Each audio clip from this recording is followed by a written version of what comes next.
이 시간 우리에게 주시는 하나님의 말씀 마태복음 12장 46절에서 50절까지 말씀입니다. 신약성경 20쪽입니다. 예수께서 우리에게 말씀하실 때 그의 어머니와 동생들이 예수께 말하려고 밖에 섰더니 한 사람이 예수께 여짜오되 보소서 당신의 어머니와 동생들이 당신께 말하려고 밖에서 있나이다 하니 말하던 사람에게 대답하여 이르시되 누가 내 어머니이며 내 동생들이냐 하시고 손을 내밀어 제자들을 가리켜 이르시되 나의 어머니와 나의 동생들을 보라.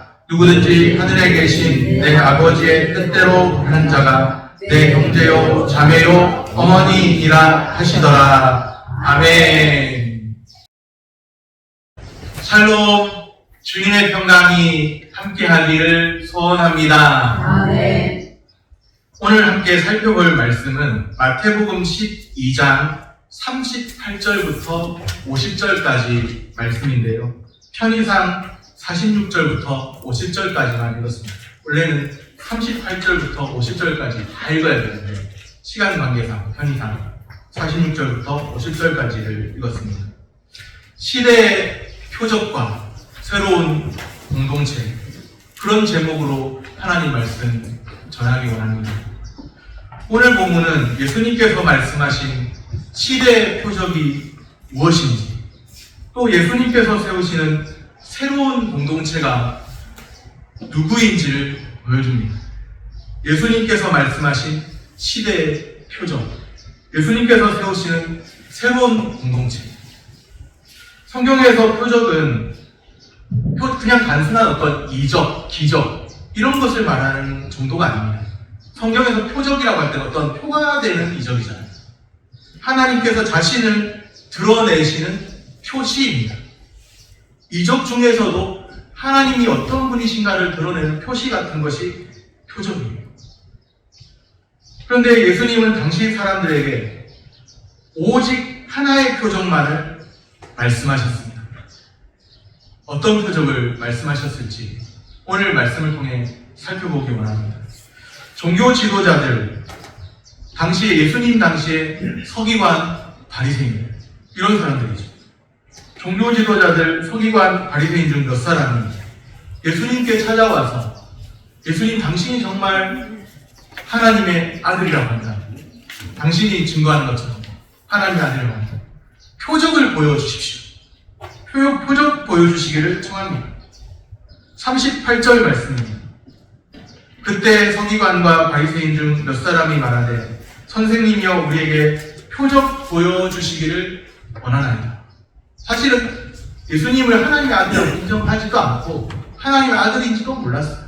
그런데 하나님께서 보내신 분이 맞다고 한다면 당신이 가르치는 그 가르침 그런 것들이 다 하나님께서 보내신 것이 맞다고 한다면 표적 보여주시기를 원합니다. 표적을 요구하는 서기관, 바리새인들입니다. 이 사람들이 예수를 잘 믿어보려고 표적을 요구했을까요? 그렇지 않습니다. 오히려 예수를 공격하려고, 예수님을 공격하려고 당시의 종교 지도자들과 다르게 많은 사람들이 몰려들고 예수님께 몰려들고 많은 무리에게 인기가 있는 그 예수님을 공격하려고 정말 당신이 하나님께서 보내신 사람이라고 한다면 표적을 한번 보여주십시오. 이렇게 말하고 있는 상황입니다. 예수님을 올무에 가두고 예수님을 궁지에 몰아넣으려 그렇게 표적 구하고 있는 상황이라는 것이죠. 예수님이 그들에게 어떻게 답변하실까요? 그래 내가 표적을 보여주마. 어떤 표적을 보여주실까요? 39절 말씀입니다. 39절입니다. 예수께서 대답하여 이르시되 악하고 음란한 세대가 표적을 구하나 선지자 요나의 표적 밖에는 보일 표적이 없느니라. 악하고 음란한 세대가 표적을 구하고 있다. 그런데 선지자 요나의 표적 밖에는 보일 표적이 없다. 그러면 자연스럽게 떠오르는 질문이 있죠. 요나의 표적이 무엇일까? 선지자 요나의 표적 밖에는 보여줄 것이 없다고 했는데 요나의 표적이 무엇일까? 요나 요나를 아십니까? 요나. 40절 말씀입니다. 요나가 밤낮 사흘 동안 큰 물고기 뱃속에 있었던 것 같이 인자도 밤낮 사흘 동안 땅속에 있으리라. 요나는 하나님의 선지자인데 선지자 요나의 표적밖에는 보일 표적이 없다. 선지자 요나는 어떤 신비한 경험을 했습니다. 하나님의 말씀대로 가야 할 곳으로 가지 않고 오히려 불순종했을 때 하나님께서 그를 바다에 빠뜨리시고 큰 물고기 뱃속에 들어가게 하셨던 거예요. 사람이 참 쉽게 경험하지 못할 그런 경험을 한 거예요, 요나가. 그런데 예수님께서 말씀하십니다. 요나가 밤낮 사흘 동안, 3일 동안 큰 물고기 뱃속에 있었던 것 같이 인자가, 이제 여기서 인자는 예수님이 자신을 가리켜 부르실 때 쓰시는 독특한 칭호입니다. 그래서 예수님 자신을 말하는 칭호죠. 인자도 밤낮 사흘 동안 땅속에 있으리라. 선지자 요나가 큰 물고기 뱃속에서 3일간 있었다고 했잖아요. 그런데 예수님도 밤낮 사흘 동안 땅속에 있으리라. 밤낮 사흘을 3일간은 땅속에 있겠지만 그 이외에는 땅속에서 일어나시는 거죠. 이 사건이 예표하고 있는 것은 분명합니다. 예수님의 십자가 죽음과 부활 사건입니다.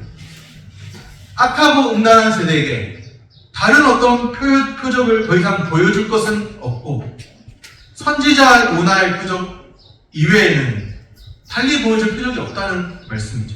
선지자 요나의 표적이 가리키는 바는 예수님의 십자가 죽음과 부활입니다. 그것보다 명확한 게 사실 어디에 있습니까? 예수 그리스도의 십자가 죽음, 그리고 그 죽음에서 사망 권세를 깨고 일어나신 그것보다 더 큰 표적이 어디에 있습니까? 그들은 장차 십자가에 달리신 그리스도를 보게 됩니다. 고난받는 메시아죠. 자신들의 기대와는 달랐어요. 유대인의 메시아로 오는 분은 힘있는 메시아라고 생각을 했거든요.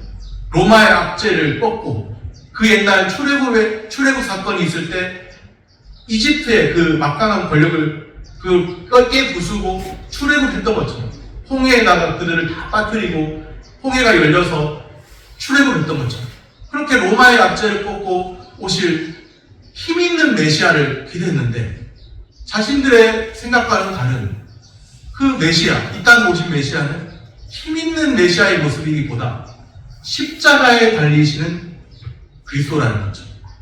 자신들의 기대와는 다른 거예요. 고난받는 메시아를 보고서 내 생각과는 다른데 이분이 과연 오신이라고 예고된 메시아 그리스도가 맞나? 꺼리게 될 것입니다. 스스로 꺼리게 될 것입니다. 내 기대와는 다른데 신앙생활이 이런 거였나? 스스로 꺼리게 될 것입니다. 악하고 음란한 세대. 십자가의 의미를 받아들이지 못하는 악하고 음란한 세대는 스스로 꺼리게 될 것입니다. 악하고 음란한 세대는 십자가의 의미를 깨닫지 못합니다. 우리 믿는 자에게 있어서 참으로 중요한 것이 십자가요 부활인데 십자가의 의미를 깨닫지 못하고 스스로 걸려 넘어지게 될 것입니다. 신앙생활이라는 게 이런 거였나? 내가 기대한 것과는 다르잖아. 그러면서 스스로 걸려 넘어진다는 거죠. 예수님의 십자가만큼 우리 믿는 자들에게 소중한 거죠. 그것은 왜냐하면 대속의 십자가이기 때문에 나의 죄를 대속하신 십자가이기 때문에 예수님의 부활만큼 더 큰 표적이 없는데도 불구하고 신앙생활이 이런 거였습니다. 그러면서 내 생각, 내 기대와는 다릅니다.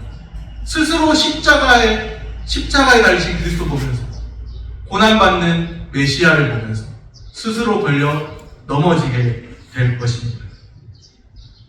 악하고 음란한 세대의 결국은 비참함으로 끝납니다. 회개하지 않는 악하고 음란한 세대입니다. 그들의 결국이 어떻게 되나?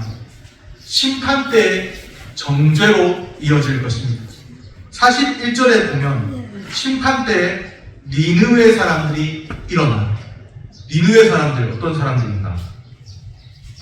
그 사람들은 니느웨는 북이스라엘의 수도, 북이스라엘 멸망시킨 아수르의 수도였습니다. 이 니느웨 사람들이 심판 때에 일어나서 악하고 음란한 세대를 정죄한다는 거죠. 북이스라엘을 멸망시킨 아수르 사람들. 역사 속에는 이제 세계 역사에는 아시리아라는 이름으로 등장해 아수르. 그런데 그 아수르 사람들, 아시리아 사람들은 굉장히 잔인하고 북이스라엘을 멸망시킨 사람들이었거든요. 굉장히 잔인하고 또 다른 나라를 멸망시키고 자기들의 힘을 과시했던 그런 나라예요. 그런데 그들이 심판 때에 일어나 악하고 음란한 세대를 정죄한다. 자기들도 악한 사람들이라서 악하고 음란한 세대를 정죄한다. 무슨 말이냐? 이 사람들은 참으로 악하고 예수님 당시에 이 사람들은 회개할 줄도 모르는 참으로 악하고 음란한 세대였어요. 심판 때 그 니느웨 사람들이 정죄할 것이라는 것이죠. 니느웨 사람들은 최소한 선지자 요나가 하나님의 말씀을 전했을 때 악했지만 회개한 역사가 있습니다.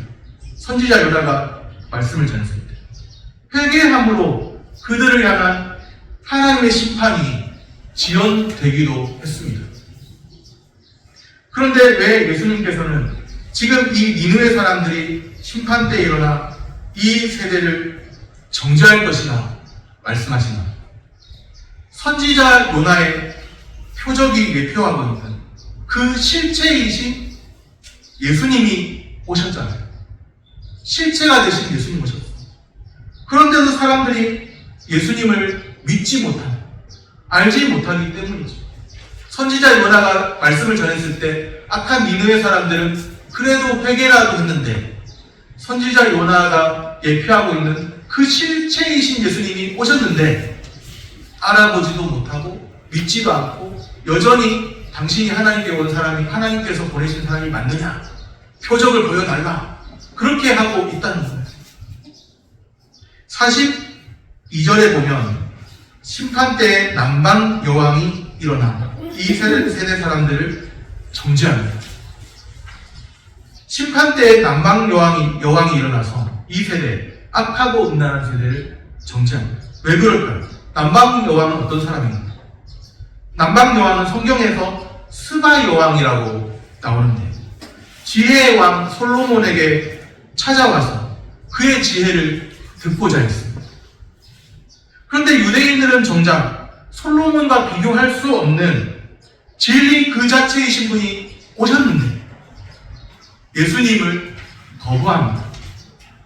선지자 요나의 표적의 실체가 되시는 그 실체가 되시는 분이 오셨는데 거부하고 진리 그 자체이신 예수님을 거부합니다. 내가 생각한 메시아는 그런 분이 아니야. 내가 생각하는 신앙생활은 이런 게 아니야. 이런 생각을 한 것과 비슷한 것 같아요. 진리 그 자체이신 예수님을 거부합니다. 오늘 우리는 어떤가요? 우리도 때로는 십자가보다 눈에 보이는 다른 표적을 원하며 살아갈 때가 있습니다. 하나님이 나에게 필요하다고 주시는 그것 외에 하나님 그것 말고 십자가 말고 구원의 은혜 말고 나에게 내가 손으로 붙들 수 있고 만질 수 있고 감각적으로 느낄 수 있는 그런 은혜를 나는 간구합니다. 마치 그러는 것 같아요. 우리도 때로는 십자가보다 눈에 보이는 다른 표적을 더 원하며 살아갈 때가 있습니다. 예수 그리스도를 받아들이기를 거부하는 악하고 음란한 세대가 있죠. 그 세대 가운데서 지금도 그런 세대 가운데 살고 있는데 그 세대 가운데서 우리가 믿음을 갖게 되었습니다. 오직 주님의 은혜 밖에는 설명할 길이 없죠. 어떻게 내가 예수 그리스도를 믿고 있을까? 어떻게 생각하면 많은 사람들이 기독교 신앙에 대해서 등을 돌리고 외면하는 상황인데요. 이렇게 되기까지는 어떤 교회 지도자들의 부패한 모습도 있을 것이고, 많은 어떤 교회가 잘못된 이미지 보여준 것도 있을 것이고, 또 이단이 사이비가 활개치면서 믿지 않는 사람들은 정통신앙과 이단 사이비와 구분하지도 못하고 그런 것도 있을 것이고, 여러 가지 책임이, 어떤 여러 가지 우리의 책임도 있겠지만, 많은 사람들이 기독교 신앙에 대해서 외면하는 상황에서 어떻게 우리는 예수 그리스도를 믿고 있고 믿게 되었을까요? 오늘 나 자신이 여기에 앉아, 이 예배당에 앉아 예배드리고 있다는 사실 자체가 돌이켜보면 놀라운 일 아닐까요? 아니, 내가 어떻게 해서, 누가 나를 그렇게 많이 설득해서 내가 여기 앉아있나? 하나님이 설득해 오셨죠. 하나님이 나를 사로잡아 여기까지 이끌고 오셨죠. 이 악하고 음란한 세대 속에서 믿음을 갖는 게 쉬운 게 아닌데, 주님의 은혜 외에는 달리 설명할 길이 없습니다. 악하고 음란한 세대에서 우리를 건지신 주님의 은혜를 찬양하며 사시기를 바랍니다. 이어지는 내용을 보면 예수님의 가족이 방문하는 장면이죠.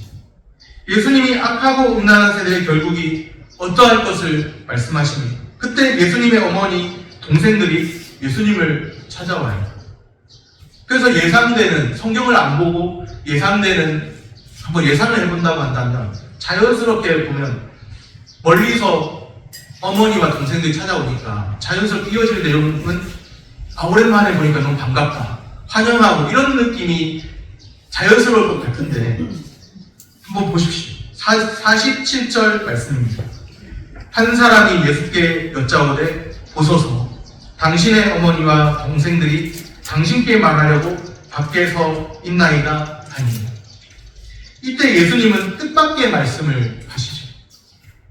너무나 반갑고 환영할 일이라고 마중을 나가고 그런 것도 아니고 뜻밖의 말씀하십니다. 48절에 누가 내 어머니이며 내 동생들이냐. 어떻게 보면 약간 냉정한 것 같다, 잔인한 것 같다, 약간 그런 느낌도 들어요. 그런데 이 말씀은 실제 가족들을 부정하시는 말씀이 아닙니다. 가족들은 필요 없다고 하시는 말씀도 아니에요.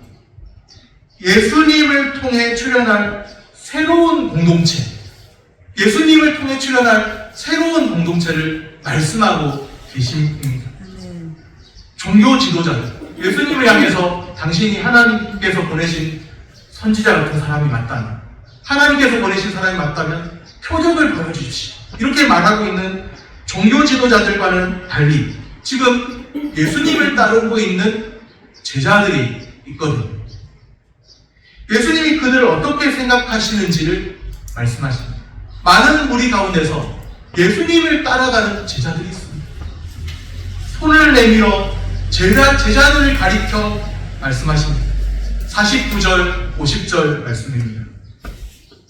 49절, 50절 말씀 같이 한 목소리로 읽겠습니다.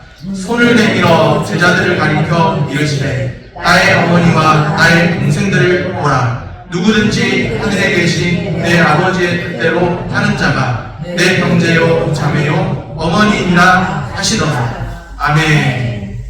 예수님의 새로운 가족 공동체가 있습니다. 이제 예수님의 새로운 가족 공동체 누구인지 아시겠습니까? 예수님께서 죄에서부터 건지신 예수님의 자기 백성입니다. 악하고 음란한 세대 가운데서 건지신 자기 백성. 예수님의 자기 백성이 있습니다. 예수님을 따르는 제자들이 있습니다. 예수님의 새로운 가족이 있습니다.